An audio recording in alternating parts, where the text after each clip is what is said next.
Stop disqualifying yourself before you even try. My lessons for the week. Stop disqualifying yourself before you even try. There's this thing that I'm working on now, and literally I have not even tried because I was like, yeah, I probably won't get it. It probably's not going to work. I was just disqualifying myself before I even tried. Don't do that. Okay, don't do what I did. So I'm stepping out. I'm trying this thing. And I'm going to let you know how it works whenever I get to the other side of it. Right now, that's all I can tell you. All right, lesson number 2.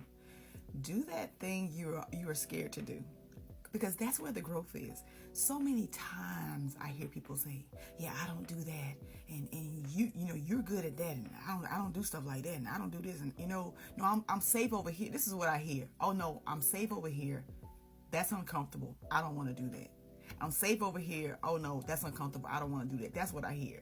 Because it's just excuses. There's so many things that I said I didn't do. I started doing those things.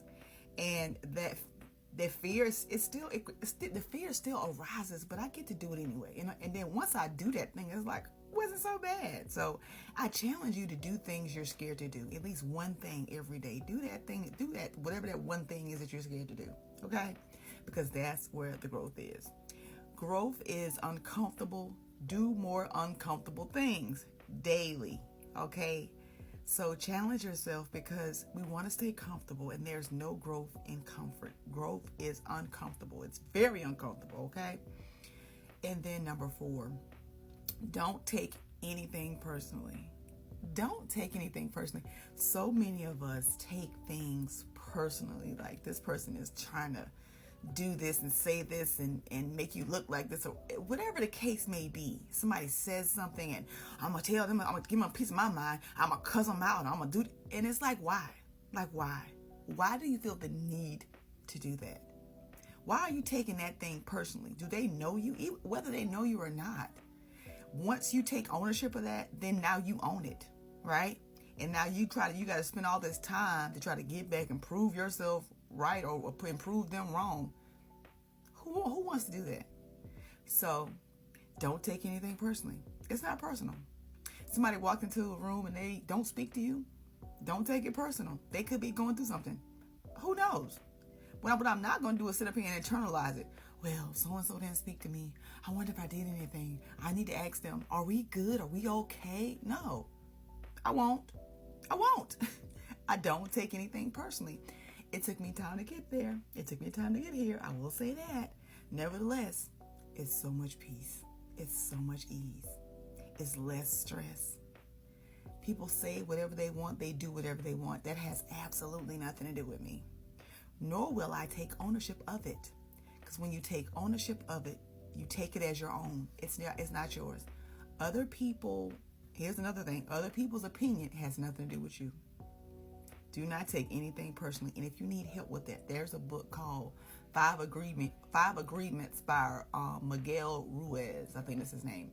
So that book right there will help you. It'll break it down. It'll give you the information and the skills and the tools you need, right, to help reprogram that thought of, they did this to me and I feel some kind of way. It'll take all of that away. It'll erase that stuff. I'm telling you, that book is the reason why I say this. Because that's one of the 4 agreements. Don't take anything personally. Be impeccable with your word. I forgot the other ones, but those are 2. So anyway, get the book if you need help in this area, okay? And then 5, last but not least, trust and believe in yourself. And that can be hard. I'm listening to a word currently. I gotta get back into it because I stopped in midway to come here and do this. So I'm listening to a word this morning, and it also helped me with my phrase of the day. You will always behave in a way that's consistent with the way you see yourself. So with that being said, your actions show what you believe about yourself. You want to know what somebody believes about themselves? Look at their actions. And sometimes it can be hard to believe in you because maybe you don't know who you are yet. And that's okay, right? Trust and believe in yourself. If you can't, believe what God believes about you. If you can't believe in yourself because you don't know yourself, that's valid, okay? Believe what God believes about you, okay? How about that? Believe what God believes about you. And then you can repeat this to yourself. I believe what God believes about me. I believe what God believes about me. Because you will always behave in a way that's consistent with the way you see yourself. There was a time when I did not know myself. I couldn't see myself. So I would dress very provocative. I was very promiscuous because I did not know myself. I didn't know my value. And I would just do things and say things and wear things because I wanted attention, right? I thought that this is what you're supposed to do, For me, it was a belief I had about myself that I had to do these things for people to like me and want me and want to be around me and look at me, right? That was a belief. So my action was to dress half naked. My action was to be promiscuous so they wouldn't leave. You will always behave in a way that's consistent with the way you see yourself. I thought I'd add my personal thing to that because that was me. And sometimes you don't know what you don't know. But once you have the information, you get to do it differently. Don't judge yourself. Don't beat yourself up about things you didn't know. You made the best decision you had with the information you had at the time. New information equals new decisions. Okay? So yeah, just think about that. I want you to now that you're aware, look at your actions. Why am I doing this? What am I believing about myself? And she also said, this is Pastor Sarah Jakes Roberts, and she also said, when it comes to a lot of women contact her, when they're in relationships and they're trying to leave, and they know what to do. The question is, and this is what she said, and it was so on point. They know what to do, but her question is, what are you believing about yourself? You know what to do. I have conversation with women as well that are in, dysfunctional, toxic relationships, and they just keep saying the same stuff, right? It keep having the same issues over and over again. Now I got a different question to ask. Just by listening to half of this sermon, because I'm not done. What are you believing about yourself? When I stayed in, I'm gonna tell you about me.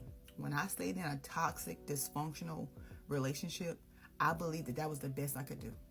I believed that I deserved what I was getting.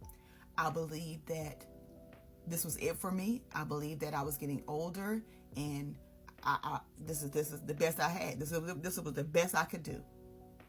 You see, I stayed in that toxic, dysfunctional relationship so long there's just pieces of my self-esteem chipped away, pieces of my self-trust chipped away, pieces of me chipped away because I didn't know who I was. So I let the relationship define me. Like this relationship, everybody was like, y'all just look so good together and da da da da. And so they were hyping me up in my head. I'm like, well, we're supposed to be together because everybody thinks we should be together.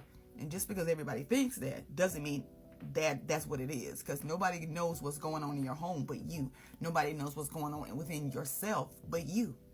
Right? So don't get caught up on what people's opinion because they don't know.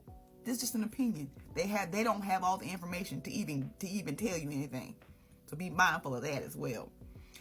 That's all I have. That is all I have. I hope y'all have an amazing week. I hope my lessons can be your tour guide so you can detour and not make the same mistakes I made. All right. That's all I have. Have an amazing week.